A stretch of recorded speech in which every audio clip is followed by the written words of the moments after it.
दर्जेदार शेती अवजारे आणि दमदार विश्वास म्हणजेच माऊली इंजिनिअरिंग वर्कशॉप। धामणगाव ग्रामपंचायतीत गैरव्यवहार, तात्कालीन महिला सरपंचासह ग्रामसेवकावर गुन्हा दाखल। धुळे तालुक्यातील धामणगाव येथील ग्रामपंचायतीत विकास कामामध्ये 3,19,900 रुपयांचा गैरव्यवहार करून शासनाची आर्थिक फसवणूक केल्याचा प्रकार उघड झालाय।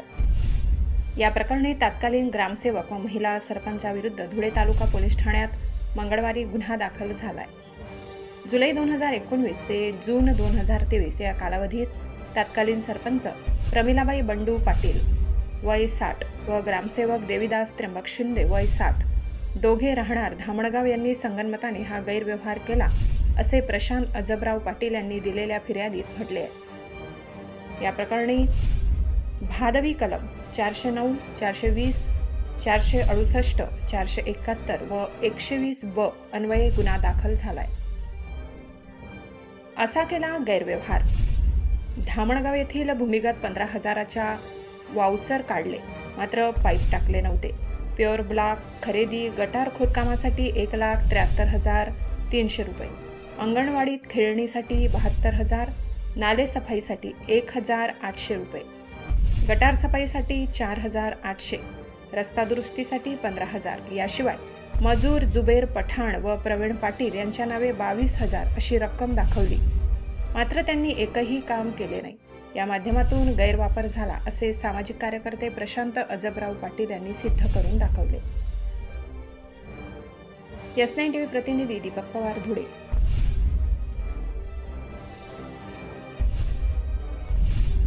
मी प्रशांत अजबराव पाटील, राहणार धामणगाव। मागील 18 महिन्यापासून धामणगाव ग्रामपंचायतीत खूप मोठ्या प्रकारचा भ्रष्टाचार झाला आहे। संबंधित भ्रष्टाचाराबाबत मी जिल्हाधिकारी, उपजिल्हाधिकारी तसेच अप्पर जिल्हाधिकारी, निवासी जिल्हाधिकारी, मुख्य कार्यकारी अधिकारी जिल्हा परिषद धुळे, गट विकास अधिकारी पंचायत समिती धुळे यांच्याकडे वेळोवेळी अर्ज केले। त्यात ते संबंधित सरपंच प्रमिलाबाई बंडू तसेच देवीदास त्र्यंबक शिंदे सेवानियुक्त ग्रामसेवक हे दोषी आढळले होते। त्यांच्यावर जिल्हाधिकाऱ्यांनी 26/2/2022 रोजी फौजदारी स्वरूपाचे गुन्हे दाखल करण्याचे आदेश देऊन देखील 18 महिने झाल्यानंतर देखील कुठल्याही प्रकारचे फौजदारी गुन्हे दाखल झाले नाही। त्या कारणाने मी माननीय न्यायालयात धाव घेतली। माननीय न्यायालयाने 26/2/2024 रोजी मला न्याय दिला व तत्कालीन सरपंच व ग्रामसेवक यांच्यावर भारतीय दंड संहिता 1860 प्रमाणे 409, 420, 465, 468, 471, 120 प्रमाणे फौजदारी स्वरूपाचे गुन्हे दाखल करण्याचे आदेश दिले व तालुका पोलीस स्टेशन धुळे येथे 25 रोजी माननीय न्यायालयाच्या आदेशावरनं तत्कालीन सरपंच व ग्रामसेवक यांच्यावर फौजदारी स्वरूपाचे गुन्हे दाखल झाले आहेत। त्यातच फौजदारी गुन्हे चौकशीसाठी लागणारे कागदपत्र, खूप महत्त्वाची गोष्ट म्हणजे ते जे कागदपत्र लागणार होते, मी जे आरोप केलेले होते, जे सिद्ध झालेले होते, तेच दप्तर, बिलकुल तेवढेच दप्तर हे त्याच दिवशी रात्रीच्या रोजी चोरीला गेले आहे ग्रामपंचायतीमधून।